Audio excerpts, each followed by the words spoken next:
I missed theater and I started to feel like my gut health was worse. I felt more stressed all the time. My mood was worse. And I attributed it to missing my community. And I think that's part of it for sure. But I wasn't playing. I started just focusing on school and motherhood, and I wasn't playing. I wasn't singing. I wasn't dancing. And I felt like someone had died, and that feeling over time didn't subside. You're listening to The Creative Imposter, episode number 91.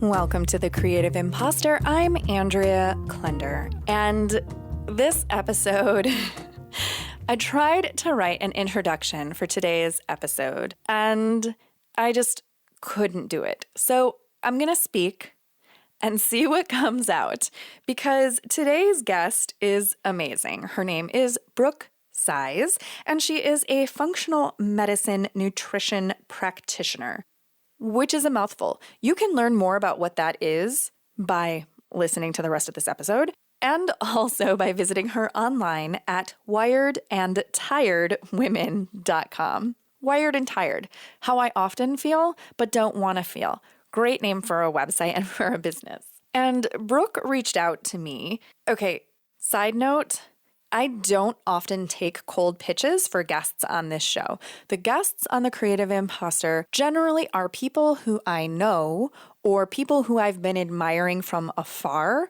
who I specifically seek out and hunt down and get on this show. I receive a lot of pitches, and most of the time it is not anywhere near a great fit for the show.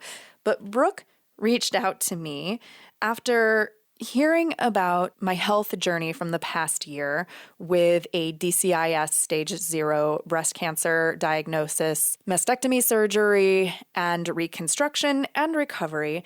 And what stuck out to her was that I had been advised to start a gluten-free diet and was struggling. I was struggling on whether this made any sense and how frustrating it was to try to make this dietary change. And it pinged something in her mind, so she reached out and offered to run a blood test to measure my wheat and gluten sensitivity. And this felt like a very compelling reason to have her on the show. So I decided to have a call with Brooke first to see more about what it is that she does, get a feel for her personality and her messaging, and see if it might be a good fit for you here on The Creative Imposter. And guess what? It was. And you may think to yourself, but Andrea, I thought that we were in the middle of a series on voice. And this is part of our voice series. So if you're now even thinking, okay, functional medicine and nutrition, gluten-free diet, creativity, imposter syndrome, and voice, how on earth does all of this meet? That's the same thing I was trying to figure out. And what I learned once I got on the phone with Brooke is that she also is a singer and has been an actor in New York and has a lot of insight into creativity, voice, and digestion, and how those things intermingle and intersect. And this episode is so bizarre. When I was listening back to it, it felt like part interview, part casual conversation, and part coaching for me. There's so much good information packed in here. Some of it is a little bit sciencey and technical. Some of it is more of her backstory and how it is that she even went from acting and singing and performing to being a mom to being a functional medicine practitioner. I don't even know if I got that in the right order. And part of it is just how, if I break it down, in my work as a podcast consultant and coach, in my vehicle of self-expression as a podcaster, and from my background as a vocalist, a performer, and also a yoga and meditation teacher, it has become more and more clear to me just how much your voice is an actual part of your physical body, though it's something that we can't actually see like we can our nose or our hand. It is a part of our physical body. And when we are not taking care of that physical body, it can suffer. And likewise, when we aren't using our voice, then our body can suffer. Just like when you're not exercising your muscles, when you're sitting around a lot and you're not moving your body can suffer. And it's the same thing with your voice. If you're not using it to express yourself, if you're not feeling the vibrations of your voice, if you're not hearing your own voice, if you're not speaking up, if you're not feeling heard, all of these things can also affect our physical health. And then where nutrition and digestion comes in is that nutrition and digestion is the fuel for our physical body. And so if that's off, then we don't even have the energy that we need to use our voice. We don't have the energy that we need to be creative. We don't have the energy that we need to do our work in the world. And so it becomes a cycle. In this episode, we also get to talk about play, the psychology of being present, and what we didn't get to talk about, and I don't know how I could have overlooked this, was imposter syndrome. But what I do want to briefly share with you is that in my earlier conversation with Brooke, she shared something with me that I think is really important for you to consider, which is that when she was acting and performing, and she started to get into nutrition and studying functional medicine, there was a period of time in which she strived to keep those two aspects of herself separate. So when she was around other actors and performers, she didn't really talk too much about nutrition. And then when she was around her nutritional pals, she wasn't really talking too much about acting or performing. And I find that really interesting from a perspective of self-identity, from who we are and how we define ourselves by what we do rather than by our own essence. And since then, I think from what I can tell, she has become so much more comfortable and masterful at intertwining those different aspects of herself. And so I encourage you, as you're listening to this episode with Brooke, to think about the ways in which you are segmenting things in your life, in which you are thinking that your health is separate or somehow different from your creativity, or that work is somehow separate from play, or how your voice is somehow separate from you. I don't know. You get the picture. Anyways, in just a moment, we're going to launch right into my conversation with Brooke Seiz. But first, a quick little reminder of an invitation that I have for you to be a part of episode 100. So here we are with episode 91. We have a couple more months before we get to 100, and I still have space for you to be part of that episode. What I want from you is a short audio recording, and if audio recording just is too overwhelming to you or doesn't feel like something you want to do and you just want to type me a story, that's fine too, wherein you take a prompt from a previous Creative Imposter episode title and share a story of how either that episode as a whole or that title simply resonates with you in your creative life and work. It could be a lesson that you learned. It could be a major success or milestone. It could be a total, complete imposter moment that you experienced. It can be funny. It can be tragic. It can be reflective. It can be whatever you want. Just a short clip of audio or a short typed story, a couple minutes, a couple hundred words. Include your name, and then anything that you want to share with listeners, whether that be a website, a blog, a podcast, an Instagram account, etc., that you create. And send that over to me, Andrea at thecreativeimposter.com. Again, that's Andrea at thecreativeimposter.com.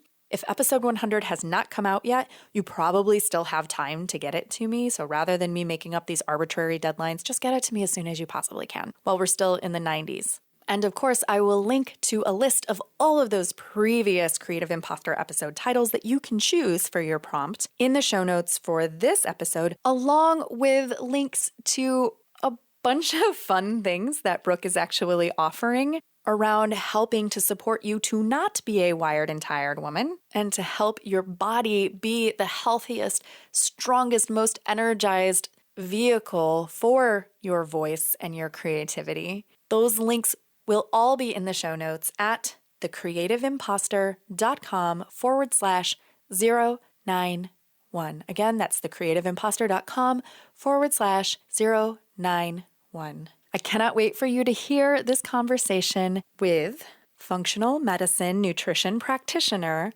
Brooke Seiz. So let's not wait. Here's Brooke talking about how she first started to make a connection between nutrition and creativity. It started unconsciously before I even was into a creative field. The first bite of food my mom gave me was actually plain yogurt, and it sent me to the hospital. As she describes it, every orifice in my body was streaming fluid. And so to me, having allergies, that became something that I just dealt with growing up. And I found theater probably by the second or third grade, and I was sold. I loved singing. I was begging my mom for lessons. And so I went into musical theater and did that professionally. But throughout all of that time, I had allergies and it was so normal. I would just pop Benadryl.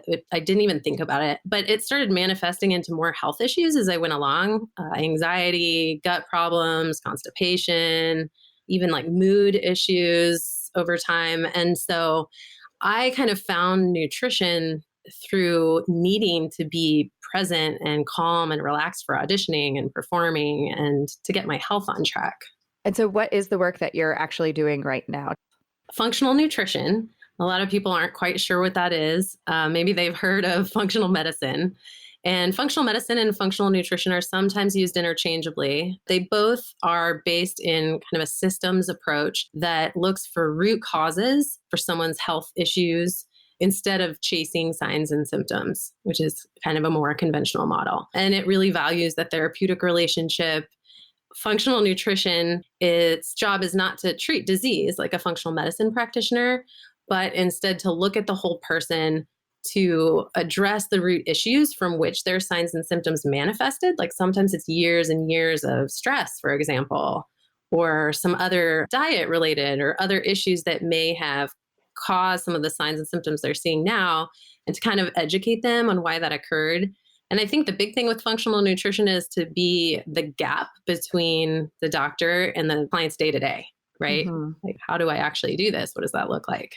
In my world and in my community, I interact with a lot of creative people who are anything from business owners to therapists to performers to podcasters to pretty much any creative field that you could think of.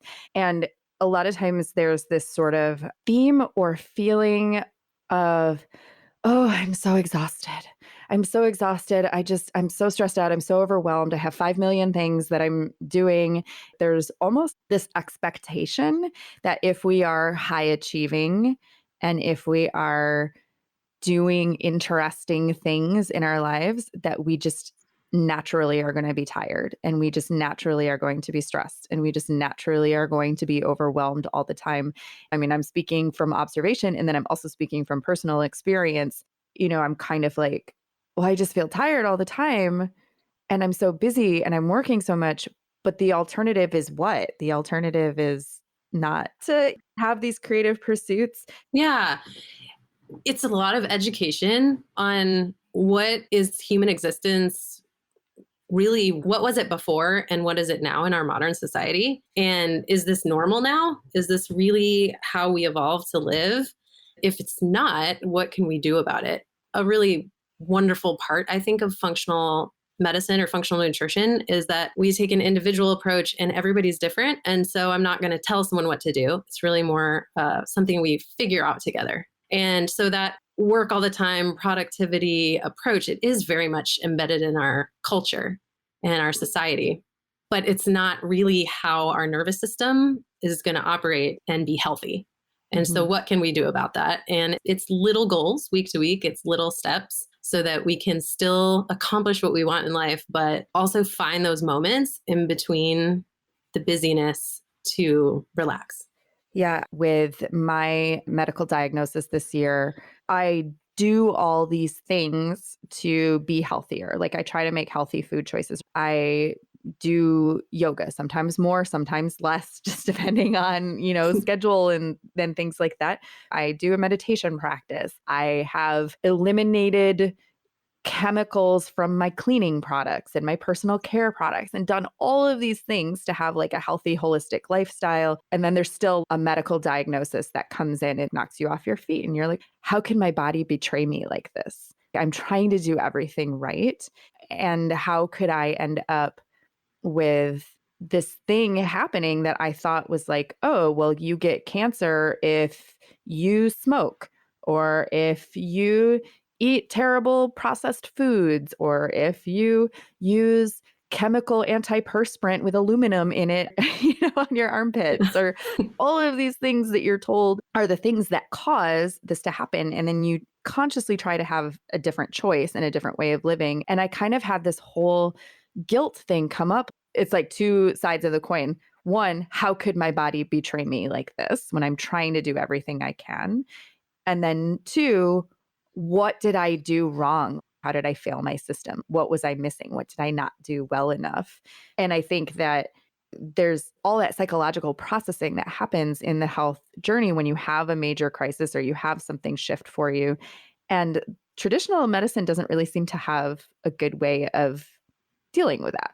So, how does the emotional or the psychological piece factor into the work that you're doing? It is a huge part of the model. I would say probably the biggest, because thought patterns and how that affects our biochemistry, our physiology is really impactful.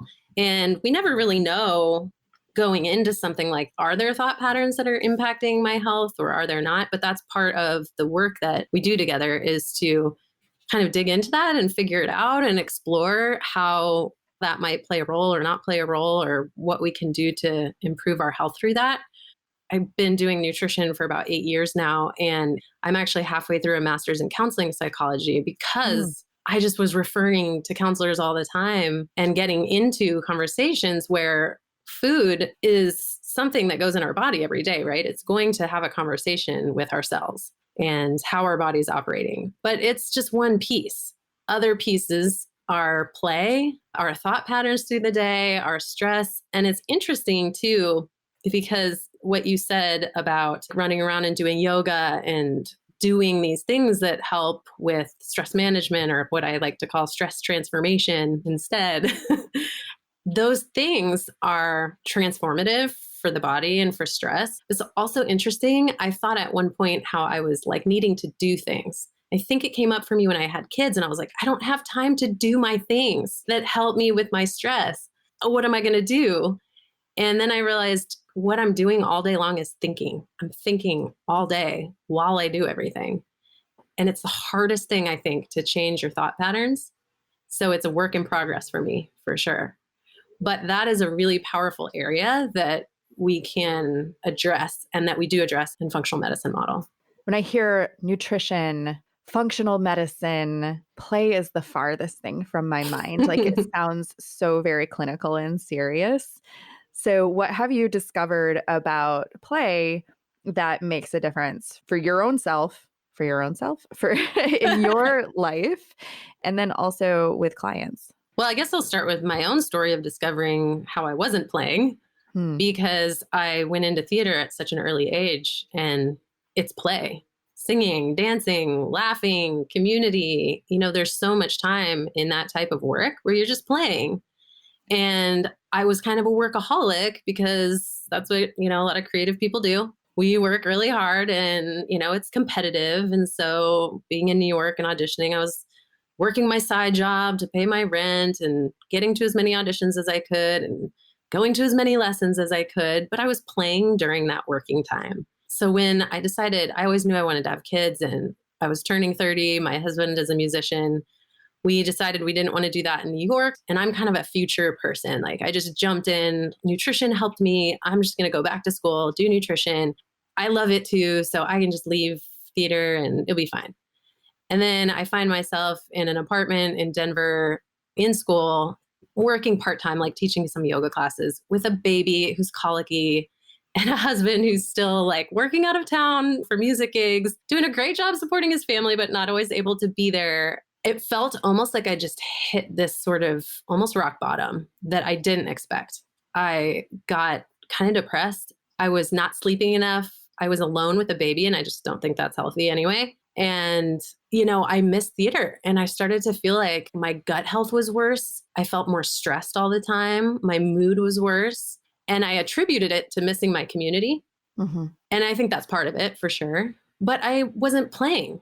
I started just focusing on school and motherhood, and I wasn't playing, I wasn't singing, I wasn't dancing, and I felt like someone had died, and that feeling over time didn't subside. Grief is Mm. supposed to feel less strong, and it just wasn't feeling less strong. So then I had my own journey through that and am now singing again.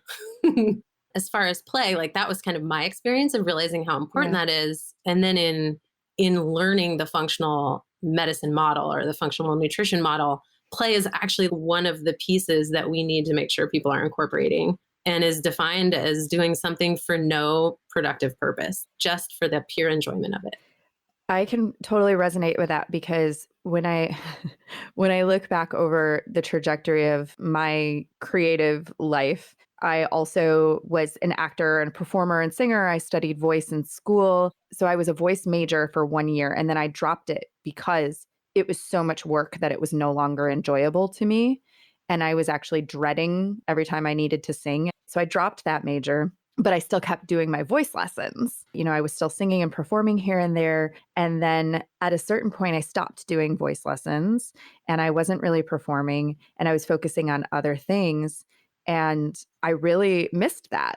I felt very different, but it took a while to figure out that it was the actual voice lessons and the actual singing that was the thing that I was missing. And then it happened again when I started practicing yoga, which I loved. And then I decided to become a yoga teacher, which I loved. And I was still working an office job full time, while I started teaching yoga. And then I decided to open a yoga business and start a yoga studio because I was like, this makes perfect sense. I can do yoga all day long, which is something I love. And then the business was hard.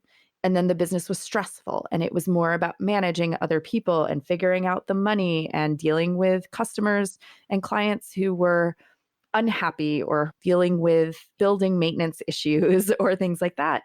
And I suddenly had no time for my own practice, nor did I want to practice yoga in my free time because I was thinking about yoga as business all day long. So practicing yoga became completely stressful to me.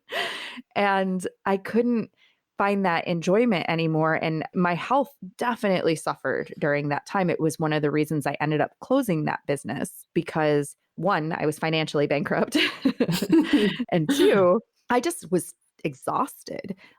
I could see what it would take to fix the business financially, and I didn't have the energy to do it.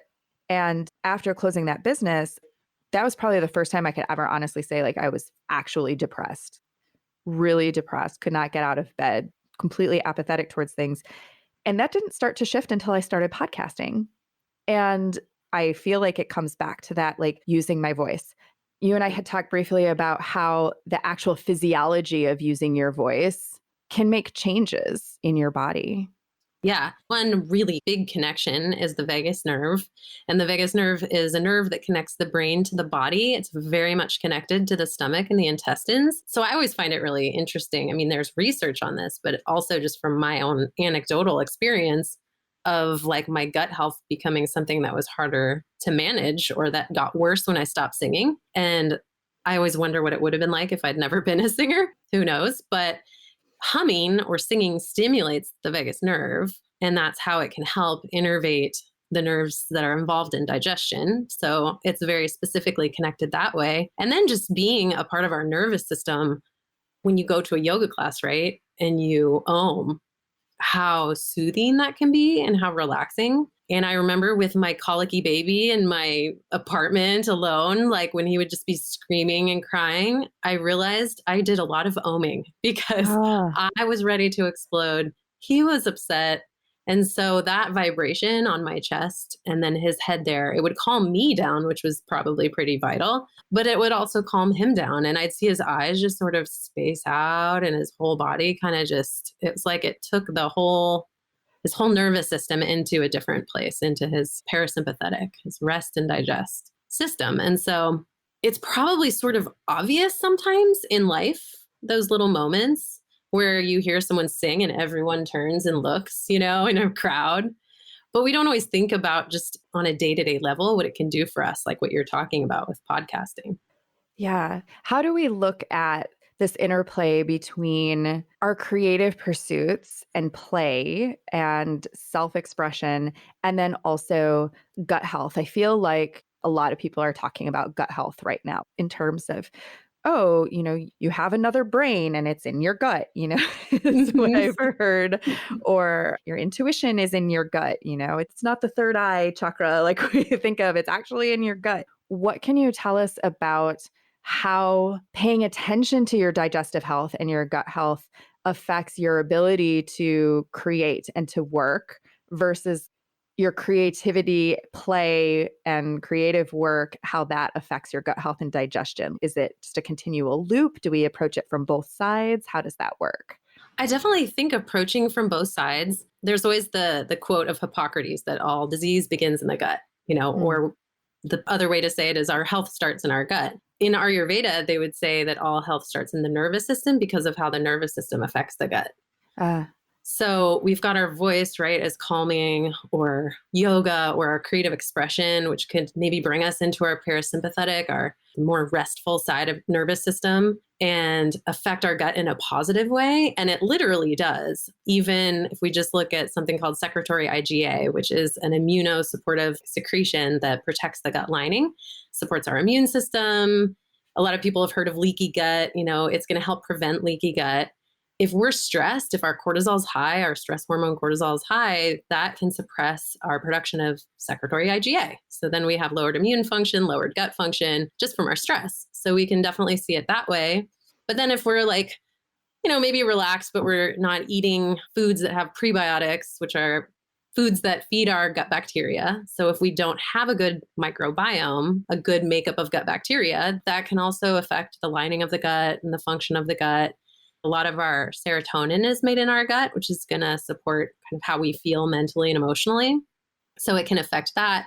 So in turn, if our gut function isn't great, it's going to directly affect also our nervous system and our brain chemicals.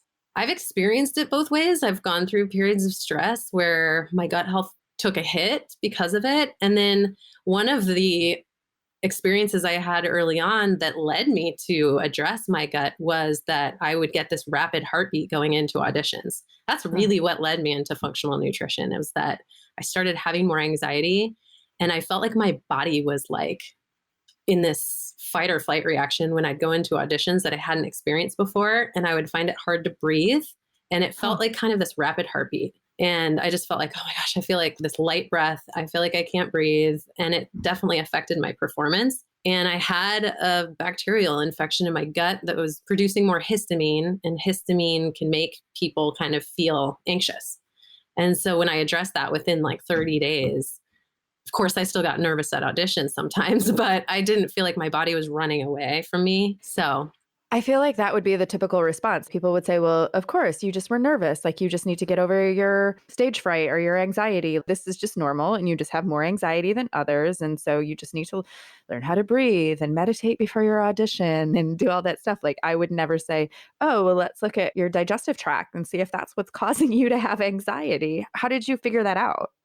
I think I just was like looking online. I was doing the classic, oh my gosh, I feel like I'm so stressed. This thing is happening. But there were other things too. There were other signs. I was getting more like hives occasionally on my face just after eating. I felt like my digestion was sluggish. I would get constipated. So when I researched things online, I just had this feeling that nutrition might help. Like maybe I needed to do something different. And I went to the right nutritionist. She was doing functional work before I think that term was even really Mhm. around very much, and helped me sort some of that out. So it was a little bit by accident, a little bit by Mhm. Googling what's going to fix my stomach problems. And then your work seems to me, from what I've experienced, which we'll talk about in a second, seems to me sort of a balance between what you just said, which is sort of this intuitive research mission, right? Of like trying to put the puzzle pieces together. But part of it was your intuition of this feels like it's something. This feels like something I should explore. This doesn't feel quite right. And then there's also like the clinical lab work to support it. So, how do you balance when you're working with somebody or with yourself, intuition versus actual clinical labs? I think the intuition helps us definitely start to look at the way somebody's day to day behaviors, thoughts, actions might be affecting their health. The labs are a critical piece of then confirming if those intuitions make sense or not. But again, labs are one moment in time. Certain labs are more effective than others. So it's all like pieces of a puzzle, but Mhm. those labs are a clinical piece of confirming, okay, yeah, this makes sense with everything else we're seeing. And you mentioned what you were experiencing when you started really looking into your gut health and you discovered this bacterial infection. But what are some other symptoms or signals to someone that maybe there's something off in their digestive health or in their microbiome? What are some signs and symptoms that somebody might want to look into what is happening down there? Definitely. I mean, the biggest reason somebody's going to go check is digestive. So if they have diarrhea or constipation or stomach aches or, any sort of digestive symptoms would be one reason. But there's also so many other symptoms and the list is kind of exhaustive. It can be anything from like fatigue, energy problems, skin issues, autoimmune issues. And part of it is that once we started studying the microbiome, we started learning how connected it is to pretty much every system in the body. And so when a lot of times we think of it as, oh, I have some digestive symptoms, I should take a look and see what's going on. But people can have absolutely no digestive symptoms, but have other things bothering them. And it can be related to the gut. And it's really interesting when that happens. Like if you have someone who's a client with a lot of fatigue and we address their gut and they immediately notice this bump in energy, it's pretty cool how it's all Yeah. related. So, what would be the first step if somebody suspects, oh, yeah, I think that this depression or sluggishness or fatigue or anxiety or whatever it is, I've tried all these other things and nothing seems to be working. I still seem to have these symptoms. Maybe I've even gone to my doctor. My doctor has either dismissed it or told me, to sleep more or something like that. What would be the next step if somebody's like, no, I just really feel like something's off? Maybe there's a digestive reason why this could be happening. What would they do? We'd look at a lot of areas, specifically with labs. We'd start with probably a stool culture, maybe a food sensitivity test, depending on what they're eating. If they've already done some of that work or they've kind of figured that out, we might not do that. We might just do a stool culture to look for things like yeast overgrowth, dysbiosis, which is an imbalance in bacteria in the gut, parasites, and then address those. We can also see leaky gut markers, so we might do some work there. That would be a starting place. Then equally, we would look at stress from day to day. We'd look at play, all those other things we talked about too. So, really just getting a holistic picture of what is maybe deficient or what is maybe there's too much of something or whatever that is. Yeah. And there's a program or kind of an approach called 5 R's, which is remove, replace, reinoculate, repair, and relax. Okay. And so that's kind of a way of addressing the gut is to go through all of those things. And that involves everything I mentioned, labs, working one-on-one through stress and diet and all of that. One of the things that was compelling in your message that you sent to me was that you offered to do a lab test with me because I had been talking about seeing a holistic physician, I think is what she calls herself officially. She does a lot of different modalities and techniques. And one of the things that she had said to me was to look at maybe doing a gluten-free diet. And I was like, ugh, that is the last thing on the earth that I want to do. And that came up through muscle testing. And also, she said that a lot of her female patients over 40 who have never had children and breastfed have hormonal things happening in their endocrine system that make a gluten-free diet make more sense. And I was just kind of like, I don't know. But in the moment that she told me that, I had just gotten my diagnosis. I was so scared that I was willing to do anything to not have this happen ever again. And so I did right away eliminate gluten from my diet. And I already had taken out most dairy. I had already taken out eggs. I already had taken out soy. The only meat that I was eating was fish occasionally. So I already had a lot of things. And I was like, add gluten to that list. I was having a lot of stress around it. And I wasn't feeling better necessarily. But I also had just come out of surgery. So was I not feeling well because I had come out of surgery, or was I not feeling well because of food? And so you had suggested that we do a lab called a wheat zoomer. to test and see like, okay, well, are you having a reaction to gluten? And I was like, please, please, please, please, please show no result, no reaction. So there's two things. There's like the emotional thing. Like some of my best memories in my life include consuming something, right? Like we have a lot of memories and emotional connections to food. So I have a memory of being in France for the first time when I was 16, and I was doing a family homestay.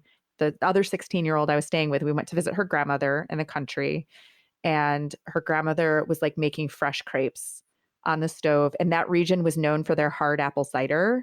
And so I remember being there on a summer day, eating these fresh chocolate crepes off the stove and drinking this hard apple cider and just sitting in the garden and all this stuff. So I have like these memories around food that are emotional.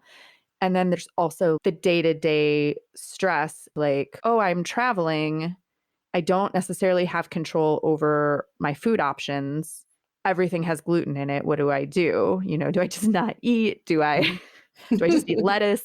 So we did the test, and unfortunately, the result came back with a sensitivity, a strong sensitivity to both gluten and wheat. So can you tell me a little bit more about what that test is and what is it measuring? And then how do we begin to work with that? How do we interpret that? So the test measures all of these different things, and they kind of can be broken down into two categories. One is the wheat and gluten gliadin peptides. So most food sensitivity tests will look at IgG response, maybe also IgA response to proteins in certain foods. Those acronyms, do they have to do with immunity responses? Yep. So they are antibodies to that food. Okay. So there's IgA antibodies, IgG is a really common one that's measured. So usually with wheat, they'll just look at like the gluten protein. And just as a quick overview, so this makes sense, a peptide is made up of 2 or more amino acids, and a protein is made up of 10 or more amino acids.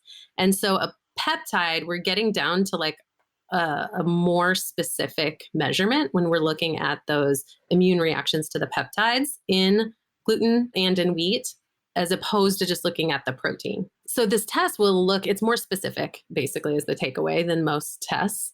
So it's measuring not only those gluten and gliadin proteins, but also the starch, because interestingly, some people can be wheat sensitive, but not gluten sensitive. It's less common, but that does happen sometimes. And there's some foods like that fake crab has wheat starch in it. And so someone might not realize that and get, say, like a California roll and be exposed to wheat when they're thinking like that the sushi's, you know, especially if they don't have the soy sauce or whatever, that it's gluten-free or wheat-free. So that's one area that it measures. And then it also looks at markers to leaky gut, and it measures some things too that are going to give someone an idea of if they might have markers for pre-celiac or celiac. So the leaky gut markers are interesting because one of the things it measures is zonulin. And zonulin is a protein in the body that causes the tight junctions in the gut. So the tight junctions are these little things that keep the intestinal cells tight together. Gluten stimulates zonulin, and zonulin opens up those tight junctions in the gut. So every time somebody eats wheat, or gluten, I should say, they can have a little bit of like a leaky gut response. So in someone with a strong immune system and a strong gut function, they just kind of close back up. Their body deals with anything that slips through the gut and they're fine. Mm-hmm. In your case, when we're talking about zonulin, there was an anti-zonulin that you had show up on your positive responses. Mm-hmm. And so there's antibodies against zonulin, which is indicative of leaky gut. So then what does one do with this information? Yeah, I know. We just got a little sciencey there.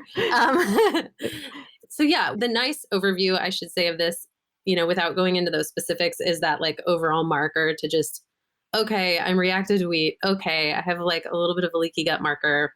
And what do I do? The first thing we say is like pull wheat and gluten out of the diet. The next thing we say is, how does that feel for you?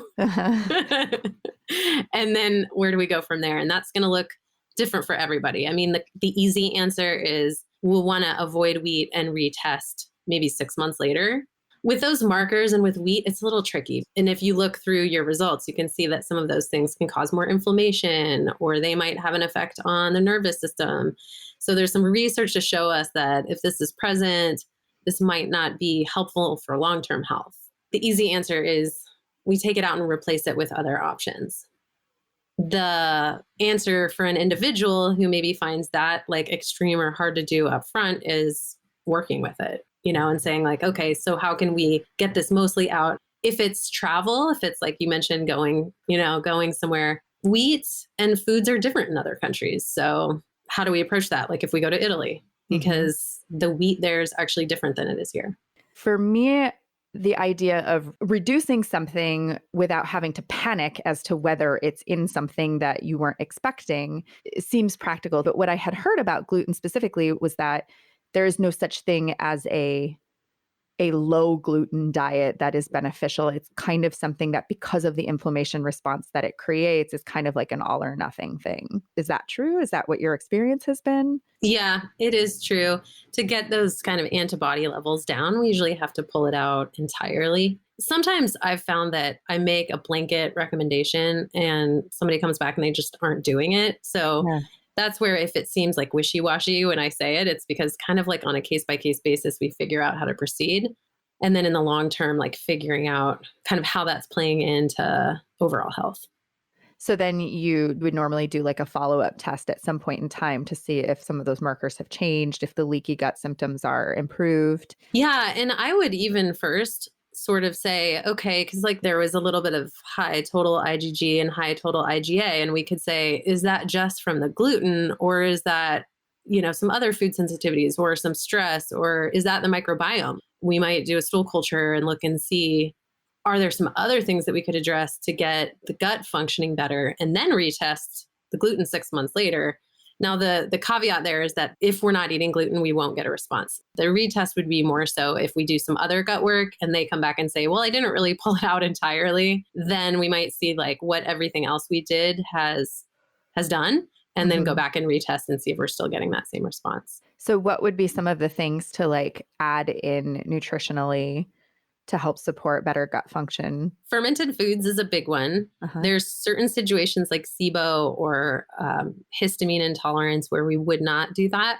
But as long as those are tolerated, fermented foods are great. Prebiotic foods, like anything from the allium family, all the onions and garlic, leeks. Asparagus is high in prebiotics. Jicama is also high for the guacamole lovers. Jicama is good to dip in guacamole. So getting those prebiotics in, some people might do like a prebiotic powder and add that to their smoothies just to get more in, or using potato starch in cooking. Just different things to get the resistant starch and prebiotics into the diet is good for the microbiome. And so if somebody is looking at their digestion and they want to make some changes and they're feeling stressed out about making dietary changes. Like when I looked at the labs, I actually cried. I was I'm so sorry. I was like, the last 30 days of not having to worry about gluten have been so much more enjoyable for me. And then there's just that feeling of not wanting to be that person who's like at the restaurant asking the waiter a million questions and they don't know, and they have to go back to the kitchen and ask, and everyone else is at the table like, why are you that person right now? Whether that's what they're actually thinking or not, that's what's in my brain. I don't want to be that high maintenance person. I want it to just be easy and enjoyable, where when somebody says, let's go out for brunch, I don't immediately think, well, great, I needed to eat before I go to brunch and then like just have tea while I'm there because I won't be able to eat anything. What do you say for somebody who's looking at making some kind of change and they're feeling a lot of stress around it? For you, or people that have that same response where they don't really have like an immediate response to gluten, but it's showing up on the lab, it's probably the hardest because you don't have that like motivation of, oh, I know what I'm going to experience when I eat this. I think sometimes it can lead to some like transformation in thoughts too. And we think about like, why is this food so important for me? And asking some deeper questions, because there are things in like gluten containing foods, like even other aspects to them that can be kind of addictive. And so then if we start thinking about addiction, or like what is feeding my body, what is feeding my mind versus feeding my emotions, and which one am I feeding right now? And it's going to be a different answer for everybody. But it's easy, I think, to focus on like the surface of going out to eat and being with other people. And it's what I think about too. We all do. So it's totally normal. But I almost notice this like shift for people when they start thinking about why is that so important? Like, what is the nature of our society, and what did we used to eat versus what we eat now? Did we even have gluten before? And what is nurturing my soul and my cells, and how is that different or the same? Mm. I know that's kind of like going down like a rabbit hole a little bit. But I think the more conversation around it and like education around it over time can sort of help. In the easy short term, I think it's finding substitutions in other foods that are nourishing and also other activities that are nourishing. So if, like, for example, I'm out at a restaurant eating, the act of eating sometimes takes me out of the conversation. Like I start focusing on chewing or like the taste of it, or I'm thinking about my food. Meanwhile, I'm with someone that I'm really excited to see, and I'm like not totally hearing everything that they're saying. And at one point was, playing around with intermittent fasting. And so it might be like I met someone in the morning and they're eating, but I don't want to eat yet. So it's like totally socially unacceptable to not get something to eat and eat together. But I would realize if it's not about me and it's about my experience with them, how much more fulfilling and full the moment was for me to be like really listening to them, and how much more soothing and relaxing that was for me actually later and in the moment. Again, it's not like an easy answer, Mm-hmm. and it's going to be a different conversation with everybody because we're all unique and we all have different thoughts around things and experiences. But I think it's sort of a counseling approach, or coaching, like working with what those thought patterns are and what is that food fueling for someone, and how do we fuel that in different ways? Because taking away doesn't feel good. So we've got to like replace it with something. Part of working on this with people is this kind of dance. It really is kind of a creative dance around like, what do we find in the lab work? What do we find in what someone's experiencing? And then like a whole lot on how do we make these changes over time? And sometimes it's not all at once. Yeah. It's really just a slow process of change. And I always joke around that with gluten, I do notice I don't have an immediate response. It's pretty delayed, but I've been able to figure it out over time that the delay that comes like a month after eating it is bad enough that I don't want it anymore. But it was a process before I took it out fully, probably a few years process going back and forth. There's some other foods that don't have quite such a strong response in the long run.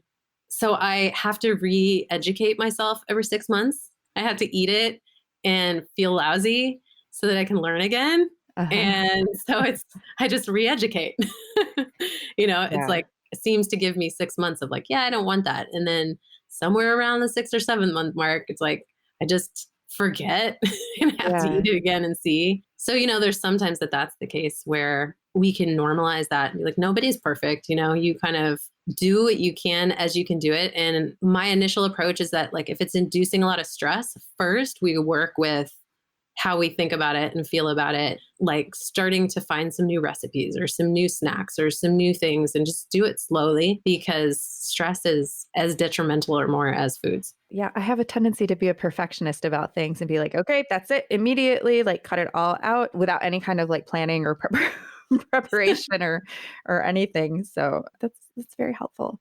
So I could keep you here all day and ask you a million questions, but you've already been very generous with your time. So what are your best words of wisdom for someone who is thinking, oh man, maybe something is really going on with my health that I hadn't thought of, or that is affecting certain areas of my life that I didn't think to test whether, or check to see whether digestion is a part of that, or whether there's something healthier I could be doing for my body? Typically, when somebody goes to the doctor, they go, once a year maybe for a well check, unless they're sick. And at that well check, they get a few markers to look for signs of disease. And if they don't have a disease, they leave and they're well, right? But what's the gap? What's the space between optimal health and disease? And that's function, optimal function. And is function good, or do we have some dysfunction? And so that's really what functional medicine or functional nutrition is looking for, is where is there some dysfunction that we can address through diet and lifestyle before somebody heads to their doctor and has a disease. And if we can get those areas functioning optimally, we can be creative, we can be productive, we can do the things we want in life, and we can prevent maybe a disease later in life. And sometimes you've experienced like things are unpredictable and you can be doing everything right and you never know. what's going to happen. And so it may be that somebody comes to this after they've already had like a health crisis. But either way, it's a really powerful area to just address the systems in the body, which we might not feel on a day-to-day basis. Some people have tons of symptoms and their labs are like not horrible looking. And other people have absolutely no symptoms and their labs look like they should be a wreck, you know? And I've had clients who say that they're not in tune with their body. So it could be that that person just isn't noticing the signs and symptoms, but they have some areas to work on. Or some people are really sensitive and they're actually doing pretty well, but they're noticing the parts that aren't working great. So I guess that's kind of the takeaway there with it, is that somebody can go through some of the basic functional nutrition approaches, look at their gut health, their hormones, their liver function, and they can do that on a small scale, just a little bit, or they can kind of go through a full program. And either way, they're going to be boosting their health and kind of nudging in the right direction. And sometimes just that little nudge in the right direction is all we need to open up a whole new world of possibilities. I want to thank Brooke Seiz so much for sharing really a lot of time. You have no idea how long our initial conversation was. Really a lot of time and energy and insight and wisdom with me and with all of us here at The Creative Imposter. I want to encourage you to check out some of the free and paid resources that Brooke offers. I'm including links in the show notes for this episode in your app description and at thecreativeimpostor.com/091. Remember to share your Creative Imposter short story with me for episode 100. And if you happen to be a podcaster or aspiring podcaster yourself, don't forget, March 6th through 8th, 2020, I will be at PodFest in Orlando, Florida, offering a session called Let Your Voice Shine on Sunday morning, where we will be exploring this instrument that we have for self-expression and communication and making change. In this moment right now, I have a free pass to PodFest with your name on it. If you're the first person to message me and confirm that, yes, you can get yourself there and find a place to stay, and yes, you will be able to go, that pass is yours. Email me, Andrea@thecreativeimpostor.com. Also, if you are an aspiring podcaster and you want to learn more about how to launch your own show, I am offering an in-person class in Chicago at The Wing, Tuesday, February 18 at 6:30 p.m. This class is typically only open to members of the Wing co-working space. However, if you would like to join me, all you need to do is email me, Andrea@thecreativeimpostor.com. And if you are not in Chicago or cannot make Tuesday night, I am also, for the first time ever, offering this class online. That class is going to be Sunday, February 23, time to be determined. And you can get an invitation when you sign up for my private craft and culture group over at thecreativeimpostor.com/craft and culture. This is an online podcasting community membership available for just $5 per month. Or there is an upgrade to VIP for very important podcaster at $49 per month. You just need to sign up at the $5 or $49 level before February 23rd to get an invitation to join us live online and or get the replay after the fact. Details are available once again at thecreativeimpostor.com/craft and culture and linked in the show notes for this episode. This episode was mixed, as always, by Edwin Ruiz at Mondo Machine. Our theme music is by Jovia Armstrong. I want to thank you so much for listening. And this week, I am encouraging you to take a moment and ask yourself, what one thing could I do for my body this week to take better care of me?